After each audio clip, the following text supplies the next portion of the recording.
3분야 인구 구조 변화 대응 분야를 발표할 경상남도 하동군 정책기획 담당 노기붕입니다.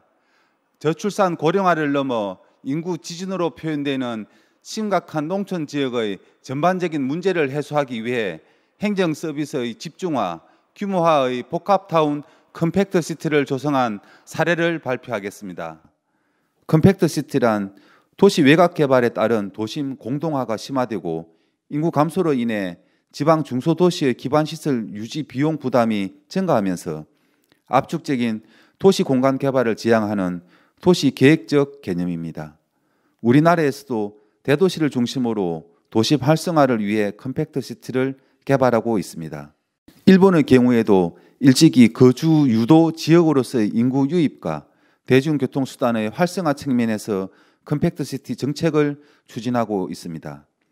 하동군은 우리군 실정에 맞게 도시의 경제적 지속 가능성 확보에 효과적이고 생활 서비스의 접근성 강화, 거점 중심의 집약화 전략을 추진하게 되었습니다. 하동군의 면적은 서울특별시보다 70제곱킬로미터가 더 넓으나 인구는 서울의 0.47%입니다. 행정 방문 목적도 다르고 교통도 불편하고 무엇보다 기반 시설도 부족합니다. 어느 농촌 지역이든 같은 문제에 직면한 초고령화, 하동군도 고위험 소멸 위험 지역으로 50년 뒤에는 인구 소멸이 예상되고 있습니다. 정보통신의 활용 능력이 미흡하여 정보 격차가 심하고 마을의 사소한 일을 도와줄 젊은 사람이 없어 지역 공동체가 빠르게 해체되고 있습니다. 산업 및 인구가 일정 지역에 집중되고 있고 예산의 효율성도 감소하고 있습니다. 이런 문제 해결을 위한 주민들의 공공서비스의 요구는 점점 증대되고 있습니다. 고령층인 주민들이 필요한 다양한 서비스를 향유하도록 하고 내실이 있는 서비스 제공이 필요했습니다. 그래서 인구 감소, 초고령화에 대비하기 위한 강력한 의지로 행정 공간의 구조를 변경한 컴팩트시티를 조성하게 되었습니다.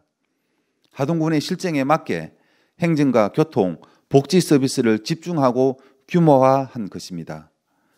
먼저 화계면 행정복합타운을 소개해 드리겠습니다. 이른 봄부터 화계장터, 심리벚꽃길, 다운 등을 방문하기 위해 찾아오는 관광객들로 인해 주변 도로는 극심한 교통정체가 늘 발생하고 화계면 주민들이 가장 많이 방문하는 면사무소와 보건지소 주변은 통행의 어려움과 교통사고 위험 요소가 항상 존재해 오고 있었습니다. 관광객과 행정 이용자의 동선이 겹치고 분산되어 있는 행정기관은 지역 주민의 접근성을 더욱 저하시키고 행정 서비스 이용에 불편함을 초래하고 있었습니다.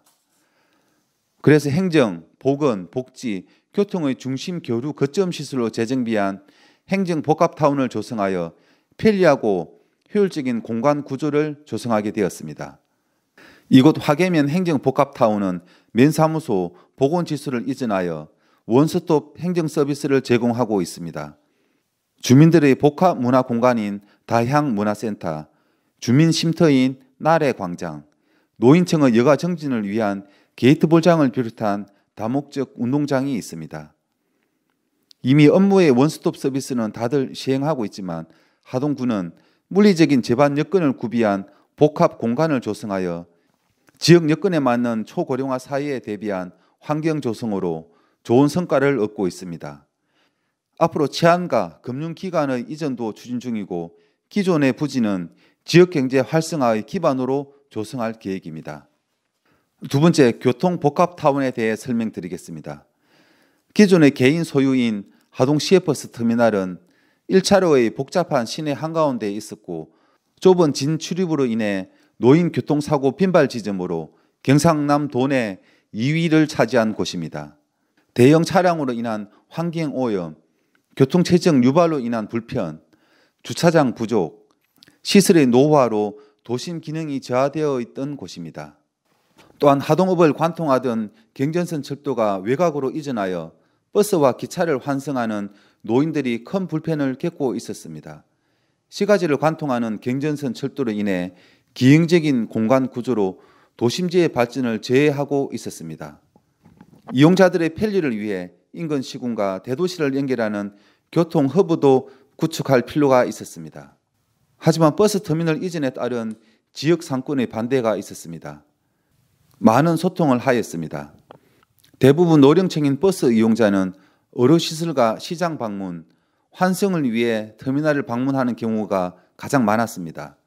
이러한 의견을 수렴하여 지역 상권과 이용자가 불편이 없도록 냉온열기와 무인 발권기를 설치하고 BIS 시스템을 도입한 간이 승강장을 추가로 설치하였습니다.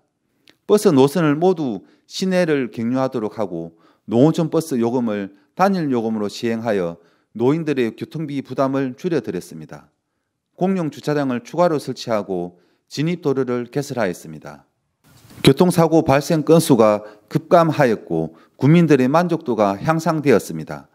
작년 민선 7기 군정 만족도 조사에서 군정 성과 1위로 조사되기도 하였습니다. 교통복합타운 조성으로 어르신들이 원하는 대로 병원과 시장, 행정기관을 방문할 수 있는 자유로운 이동권이 보장되었고 10년 넘게 운영해 오고 있는 버스 안내 도우미로 행복한 일상생활이 가능하게 되었습니다. 또한 경전선으로 인해 개발에 제약을 받았던 곳에는 최근 공공임대아파트 306세대 분양이 완료되었으며 600세대의 공동주택을 건축 중에 있습니다. 세 번째, 복지복합타운입니다. 노인 및 장애인을 위한 미래지향적인 복지 서비스를 제공하기 위해 인프라를 구축하여 효율적인 운영이 필요했습니다. 기존에 있던 문화예술회관과 청소년과 다문화 가정을 위한 사회복지회관, 그리고 노인요양원 인근에 노인과 장애인 종합복지회관을 새로 만들어 이용의 편리를 향상시킬 수 있는 복지복합타운을 조성하게 되었습니다. 노인 장애인 복지회관은 넓은 연면적에 식당과 목욕탕 그리고 다양한 프로그램을 운영하기 위해 2019년 1월에 건립하였습니다. 66개의 학습 프로그램을 운영하고 있고 병원을 연계한 원격 의료 체계를 구축한 맞춤형 소락당을 운영하고 있습니다. 이용의 불편을 최소화하기 위해 복지 행복버스를 구입하여 권역별로 운영하고 있으며 2020년 1월부터 8개월 동안 15,000명이 참여하였습니다. 하동군에서 처음으로 주변 도로를 노인보호구역으로 지정하여 안전도 확보하였습니다.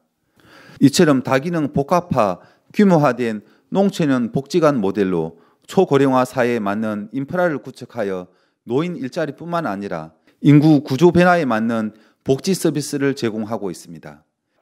이처럼 하동군은 초고령화 농촌 지역에 맞는 주치 역할을 하는 행정 서비스의 집중화, 규모화로 초고령 사회에 대응하고 있습니다.